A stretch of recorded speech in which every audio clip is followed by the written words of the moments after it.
Hello everybody. New set comes out, new token cards released, and so we are going to test it out. That's what we've been doing here, and everyone seems to like it. So again, trying to take one for our collective team here and figure out whether or not all these sweet new cards are playable in standard, or sorry, playable in modern. So the new card to come out, I mean, there's many, but the big one that everyone's asking about out of Dominaria is History of Benalia. Um, I obviously it's a strong card. No one's doubting that. It's been powerhouse in standard already. And again, as with a lot of cards that are strong in standard, we want to figure out a good modern, and this is one of the many shells that it should be good in. So I guess we want to talk about the card first and why I think it has legs in this deck before I go into the small updates I made. The best thing I like about it, surprisingly, is, well, I guess twofold. One, it's just strong, right? Power level is there. 3 mana for 2/2/2s is above rate, and if they survive, pumping them to be able to attack as 4/3s is huge, even if just for a turn. And in Modern, that's really all you need, right? You need to be able to pump out a lot of power shortly. Modern, a lot of the games don't go long, and if they do go long, we're well positioned anyway. So we still got 2/2/2s for 3 mana. The tokens have synergies in our deck, but having 2 4/3s, even just for a turn, really is pretty strong for 3 mana. And that's really what we're trying to do here, is be mana efficient, even if it's on a delay. That said, what I do like, the second thing I like about it is the delay, actually. So one thing you guys have probably heard me say about a lot of these decks is exactly that, in terms of not having to just go wide swarm and be susceptible to sweepers, but the fact that a lot of our cards have good have a good long game, and where we are somewhat protected from sweepers with cards like Lingering Souls and Bear Blossom. You guys have seen me play, you'll know that I'm very rarely, depending on the deck and the matchup and the situation, but I'll rarely play out both halves of Lingering Souls. I like to keep some amount of Lingering Souls in my graveyard, obviously without letting it get hit by graveyard hate, but and I'd rather keep attacking with a smaller amount of tokens, and then have some backup tokens left over in the face of the sweeper. Bitter Blossom's the same way, right? Like, they really need to get rid of the enchantment. They can kill all the tokens they want and sweep us all we want. Next turn, we're going to start putting out tokens again. So what I like about this is kind of like that. I think the 1+1 delay is better than having them both come out on the same turn. Just in that your opponents, if they do want to sweep the board, especially at the 3-drop, right? If you drop a Bitter Blossom, or maybe you play Lingering Souls and then play History of Benalia, however you want to play it, or even start to finish, if they do want to sweep the board, they'll get rid of one of the 2/2s, they'll get rid of the other tokens you have, and then you'll get another 2/2 the next turn, plus whatever you have, whether it's Lingering Souls in the graveyard or Bitter Blossom. Or they have to wait until both halves have triggered, in which case you at least got an attack in with the first 2/2. So that part's pretty cool. Then, outside of that, obviously the pump spell, the way it works out timing-wise, obviously you both of your creatures that you got from the card have lost summoning sickness, so they can attack as soon as you get the +2/+1. So that part is a little bit weaker here, because again, if you get to keep both the tokens anyway, it's probably not a big deal, but this is a sufficient enough pump that we might be able to actually attack through some creatures that usually would cause us problems. So, for example, the big problem that we've had with cards like Start to Finish or even Legion's Landing is the fact that the tokens don't have flying, in which case in this deck, the reason our deck is really viable, especially with Intangible Virtue, is the fact that the tokens have flying, and so you can fly over, Tarmogoyfs and Garmag Anglers, and now with the humans deck, you can attack over the humans, and it's not a big deal. And the ground creatures kind of get stuck, so you find yourself a lot with start-finish tokens that the tokens can't really attack, even with a Virtue out. However, this does pump them enough. 4/3 is big, especially if you have a Virtue out. Now you're attacking a 5/4, and by the time this triggers, this is already if you play this on turn 3, it's already your 5th turn. So you're much more likely to have gotten the Planeswalker out, so there's another potential for pumping. So we've got in this sense, we have 8 different spells that are going to pump our tokens from 4/3s to either 5/3s or 5/4s, and that's just only if there's one. So now we're able to attack through most Tarmogoyfs, and then definitely attack through Gromag Anglers and Tassigurs, and basically any human against a human deck. So it is a sufficient enough pump that I think it's worth being on the ground. And in a lot of matchups, just having a 2/2 and pumping it up, whether with the Virtue, or just having a 2/2 is really relevant, as opposed to 1/1 tokens that get hit by static casters and other, electrolyzes and whatnot. I've had a lot of games where it was really relevant to have a 2/2 vampire from Sorin out. So I'm looking forward to see how the History of Benalia does with that. Quick sidebar too, I'm kind of thinking overall, I'm not sure how, this is just my guess before I played the games and plan to test it out fully, and we'll see how everyone else tests it out, but as strong as a card it is, I overall, despite all the pros I was just talking about, doesn't quite feel like it will be a staple in this deck. I think there will be builds that might play around it and will have similar tokens lists, but the standard token decks as we see, I think this is not going to be one of the ones that break into the deck like Start to Finish did. But it's an awesome card. I love it a lot. I'm going to be playing it a lot and testing it out and trying in different shells. So we'll kind of see how that goes. What I do think it might do potentially is open the doors to improve some of those black-white kind of control mid-range decks that have been coming around a lot lately. That's basically our decks with more of an emphasis on control and planeswalkers instead of just tokens. So that's kind of Gideon, Sorin, Lingering Souls decks with a lot of discard, and they usually play some draw spells like I forget the Sign in Blood variants that are out there.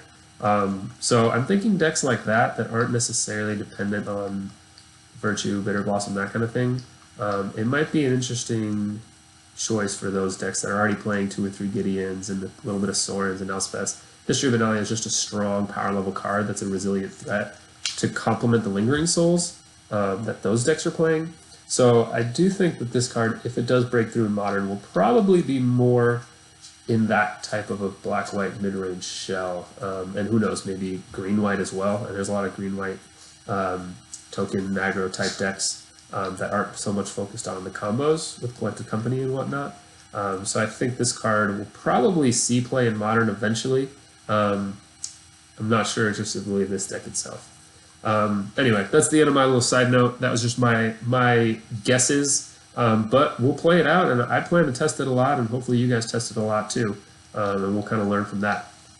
So, kind of kept to a standard deck here. I didn't really want to change too much. What I did basically to make room for these cards is I put it in place of Liliana, which is a great card, and I like it a lot here, but I wasn't about to cut any 1 or 2 drops for more 3 drops since we're pretty high on those anyway. Planeswalkers kind of have to stay. So it's kind of filling the Spectral Procession role, which a lot of people have kind of trimmed on Spectral Processions and, for more Lilianas and controlling type cards like Brutalities and more discard and whatnot. So those are kind of the flex slots in the deck. So I put it in for there. I shaved a Start to Finish from my usual list. Mostly my initial thoughts were going to have 2 History of Benalias, 2 Start to Finishes, and it kind of look like this. However, I really wanted to test this card out. I wanted to see how, I wanted these videos to be worth it, to be worth our time. I think 4 might be a little bit much, but maybe not. So I'm thinking 3 is enough to actually test the card reliably. Just in the same way that I only run 3 Bitter Blossoms, and the only 4 of it I run is Lingering Souls and Intangible Virtue. So because those cards are, the best cards in the deck. So I'm thinking 3 is sufficient. So I shaved the Start to Finish, just because it's trimming ground creatures, it's trimming a 3-drop, and I think the overall power level of this deck, adding stronger tokens, might not necessitate having the finish side of things.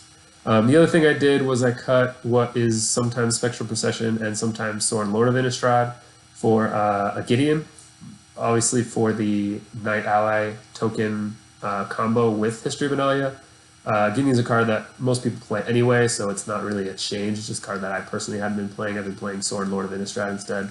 But obviously it's a super strong card in this deck, being able to Anthem, being able to pump out tokens, and then obviously being able to plus an attack if we need to. But I'm thinking if we can get off the combo of History of Benalia into Gideon 0, and then on the 5th turn being able to attack with 3 4/3s, maybe bigger, and potentially 5/5 Gideon if we want to. That's a huge turn. Now we're talking in the realm of like Abzan aggro type turn of attacking rather than just our usual attacking with 2/2s and 3/2s and all that stuff.